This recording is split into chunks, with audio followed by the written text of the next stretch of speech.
for another Talk About It Tuesday. And it's real interesting as the economy continues to slide. I see people are more and more concerned with how to protect the things that they have. So, this is a very interesting insurance question. Is guaranteed rent insurance money well spent? So, let's talk about guaranteed rent insurance because I'm sure most people have not heard of it at all. It's relatively new. It's something that actually started in the UK and has made its way to America, and it's suddenly becoming very popular because landlords are afraid as we go into this economic downturn that people will not be able to pay rent. So, what is it? It's just what it sounds like. If your tenant is unwilling or unable to pay their rent, an insurance company will then cover the cost of the rent, and sometimes cover the cost of finding a new tenant and cover the cost of eviction. So it sounds reasonable. It seems to make sense because stuff happens, right? No matter how well you screen a tenant, and that's really your first line of defense. You want to screen a person well to make sure that they have the finances, the credit worthiness, the rental history, payment history, so that they are at least a good prospect. So it at least looks like they're going to pay rent if they're able to. If they're a little shaky, then perhaps you make them get a guarantor. So here are some of the things, issues surrounding guaranteed rent insurance.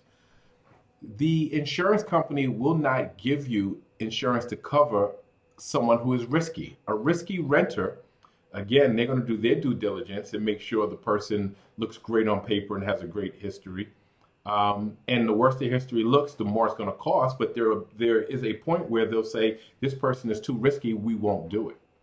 Or they'll make you find a guarantor, or right? They'll make you find a guarantor for the person if they're going to do it, and still it's at a very high premium. So then you have to start saying, okay, well, let's do some math to see if it's really worth it. The cost of guaranteed rent insurance is between 5 and 7% of the annual collectible rent, the total annual. So if it's at the 7% and you don't have an issue with a vacancy, meaning a person pays for a full year, then you've lost almost an entire month of rent because 1/12, right, which is 1 month's rent, is 8%. So if you're paying 7%, you're paying almost a full month's rent just for coverage. So if the person didn't default, then you've lost almost an entire month's rent. If the person did default and it went beyond a month, then you didn't gain anything, right? So, or I'm sorry, if they were only out for a month, you didn't gain anything because what they replace it with is really the cost of what it was to have the coverage in the first place. So to replace a month's rent with a month's rent that you paid for it, you were better off not doing it. If you had a vacancy or a default where you couldn't get the person out for a couple of months, then it would pay off.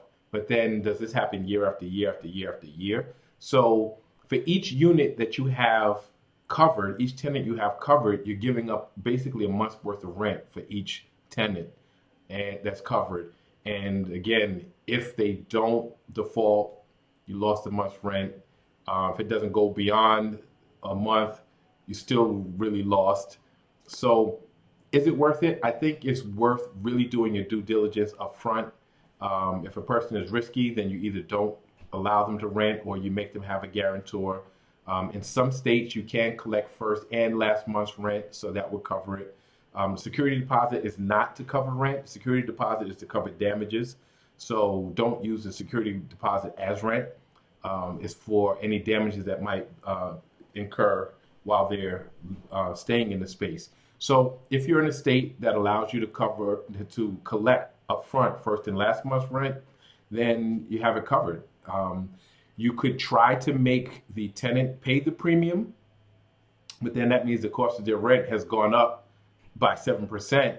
And if it's a competitive market, why would they go to your place as opposed to another place? So you still have to try to remain competitive in the market. So, personally, I don't think that it's a good idea to put out an extra expense for guaranteed rent insurance. I think it just pays to do your due diligence up front.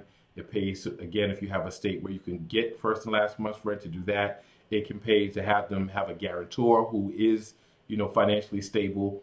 But guaranteed rent insurance, I think, might be an expense that you can pass up on. But it's just how comfortable you feel. So if you feel that you're in a risky situation, if you feel that losing a month or two's rent while you wait to evict somebody is catastrophic, then perhaps you might want to get it. But I love the question. I'd love to hear your comments, and please like, subscribe, share, keep the questions coming, and I'll see you next Tuesday.